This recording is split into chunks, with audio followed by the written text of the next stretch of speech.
Peace be with you, friends. On this 16th Sunday of Ordinary Time, our gospel is the ever-popular Martha Mary gospel. I say ever-popular with a tongue-in-cheek a bit because in my years of preaching, it's one that tends to bother people a lot. I've heard more and more criticisms, like, I don't know what's going on there, Father, explain that to me. So we'll get to Martha and Mary, but I want to focus first on reading number 1, which is really extraordinary from the book of Genesis. It's part of the cycle of stories about Abraham, and it's really weird. It's a weird story, and it's intrigued the tradition, both theological and artistic. In fact, one of the great icons of the Trinity is based upon this scene. And here's how it opens. The Lord appeared to Abraham by the terebinth of Mamre. So Abraham is there at the hot days by this tree, and he's in tent. And it said clearly the Lord appeared to him. So God is making an appearance. Now, often in the Old Testament, God's presence is mediated by the angelic. But now listen. So he's sitting in the entrance to his tent, the day's growing hot. Looking up, Abraham saw 3 men standing nearby. When he saw them, he ran from the entrance of the tent to greet them. And bowing to the ground, he said, "Sir, if I may ask you this favor, let me, wait on you." All right. There's a lot going on here in this strange little story. So we've been told already the Lord's appearing. Well, how interesting that he appears in the form of 3 men or 3 angels. Why 3?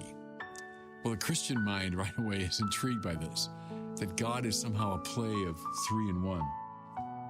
Looking up, he sees them, and then he runs to greet them. Now, this is in some ways the key to the whole story. When God appears to you, you don't sit around. You don't wait till tomorrow. You don't put it off because there's something more important. No, you run. See, when the Lord is coming into your life, you don't mess around. You don't compromise. You run to the Lord. But then, see, this is what I find so intriguing. He runs, he greets them, he bows. So, again, this is an acknowledgement of the divinity of what's appearing to him, bowing to the ground. That's the attitude of worship, okay? But this is what I find really interesting. He says, "Sir, if I may ask you this favor." Why? He's addressing 3 people, right? Why does he just say, "Sir"? There's a weird play here of plurality, the 3, and the 1. Because we're told the Lord appeared, so that's the one God, but he appears in terms of these 3 men whom Abraham worships, so that's appropriate to God. But then Abraham refers to them as "Sir," as one. Do you see now why the tradition saw in this scene something kind of weirdly interesting about the triune quality of God? But then Abraham ran, he bowed, and then, boy, does he get going. He's ordering his servants, "Let some water be brought, you may bathe your feet. Then rest yourselves under the tree. Now you've come this close to your servant, let me bring you a little food. You may refresh yourselves. Afterwards, you may go on your way. Let me be of complete service to you." That's what he's saying. Now, Abraham is a prominent figure. He's a patriarchal figure. He was indeed part of ancient, Middle Eastern hospitality to be kind to visitors that come upon you, because in that desert culture, it was often a matter of life and death. Someone just comes upon you, they might have been wandering for days and they need food and drink. So that's understandable on the surface level. But the really interesting thing is the deeper level. If we are talking about a theophany here, a manifestation of God, what we're seeing in all the moves and gestures of Abraham is the right attitude. Go, don't delay. Oh man, for our culture today, so secularized, and God, well, I guess if that's your thing. And no. If you're talking about God, you move, you act, and then you worship. That's the right attitude. You don't say, "Oh, God is, one interest I have among many. Oh yeah, I like baseball, I like politics, I like, my family, and I like God, and I like," no. The right attitude toward God is worship, and then radical service. Abraham is saying basically, look, my life is about you now. I'm not here to serve myself, make myself comfortable. No, my life is all about you. Speed, reverence, radical service. Does that make sense? Fellow believers? Do a little searching moral inventory of your own spiritual life. And you say, oh yeah, I believe in God. Oh yeah, God is so important to me. Are all these moves on display in your life? Do you move when the Lord has come near? You worship him faithfully and regularly. Oh yeah, God's so important to me. When was the last time you went to Mass? 10 years ago. Then you're not taking God seriously. Oh, God is the center of my life. Well, how often do you serve God? Show me exactly how you're giving your life to God. Oh, I don't really have time for all that. Then you're not serving God.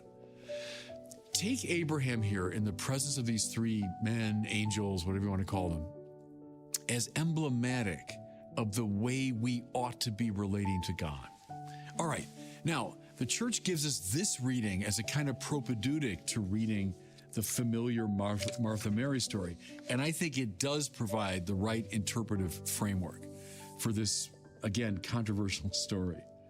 So we hear Jesus enters a village where a woman whose name was Martha welcomed him. She had a sister named Mary who sat beside the Lord at his feet, listening to him speak.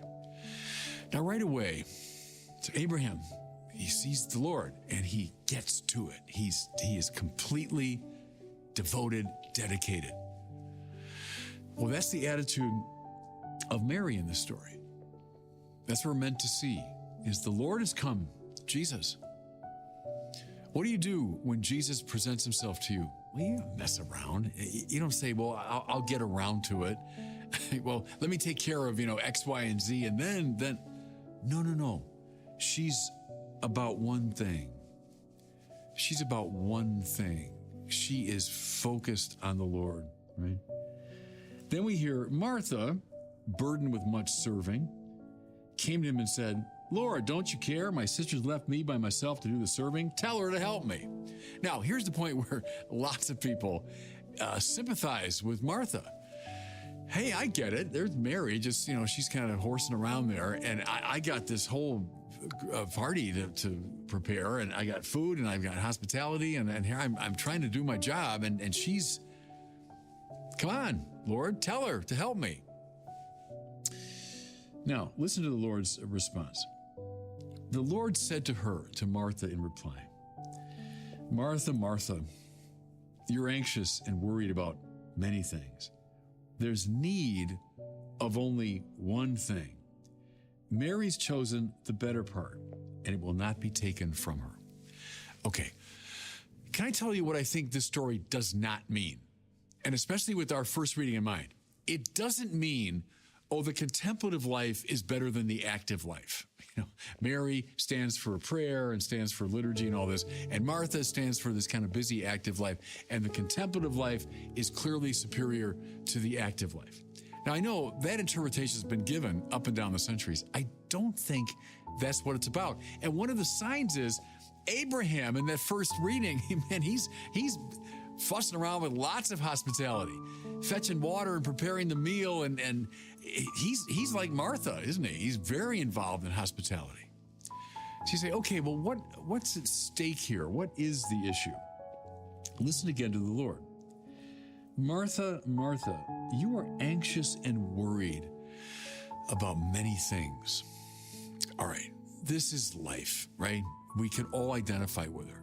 Right now, as I record these words, I'm thinking about the day ahead of me, which has a lot to do with the governing this diocese of Winona, Rochester. I'm thinking about a trip I have got to make. I'm thinking about preparations I have to do for talks. I'm thinking about this meeting I have in Washington in about 10 days. I'm anxious and upset right now about a lot of different things. Well, that's life. The problem is when we become monomaniacally focused on all the little things that are preoccupying us.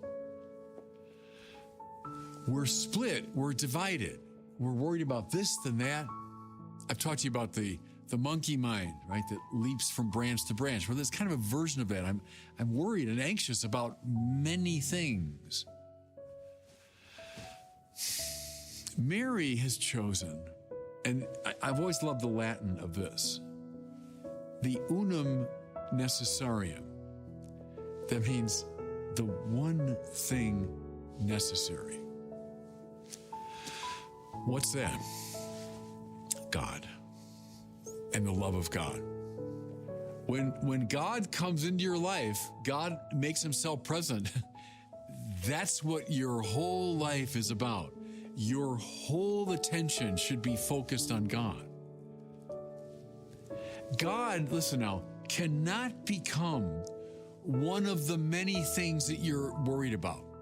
See, that's a metaphysical mistake. If I say I'm worried about this, about that, about this person, that person, about this thing, this trip, and so on, and I'm worried about God, what have I done? I've made God into some being in the world. So one of my many preoccupations. God, we say, with Thomas Aquinas, is the sheer act of to be itself.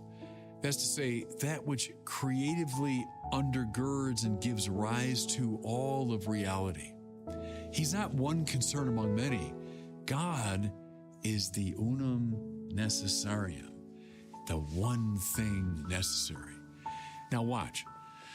When I am completely focused on God in this intense way, I've not left behind the many things. Rather, I place the many things in their proper context and framework. Martha is the splintered soul, the splintered self, and she's flitting from flower to flower and from worry to worry, anxious and upset about many things. Mary has chosen the unum necessarium. So now she's in a position to handle the many things. See, I'm not playing one off the other. Like, that's good, that's bad. No, as Augustine said, love God, and then love everything else for the sake of God. Now you got it. Now you got it. Now you brought Martha and Mary together. Love God. Unum necessarium. God appears, you run, you worship, you serve. God is the one thing necessary. And in that very move, now all the many things I'm concerned about find their proper place. Look, we're all sinners. And so what happens to us is, I'm so worried about this. I'm so worried about that. Now I'm worried about this. Oh yeah, and there's that coming. And before I know it, I'm a basket case of nerves, because wherever I look, there's something to concern me. How about I'm focused on the unum necessarium? Okay. Only in God is my soul at rest. There's the interior castle. There's the place of peace. And from that serenity of soul, I can now find the right attitude toward all the many things that preoccupy me. I think that's a way to read Martha and Mary together in light of Abraham, right? He's fussing around with lots of activity, but all of it is grounded in his complete focus on God and the things of God. And God bless you.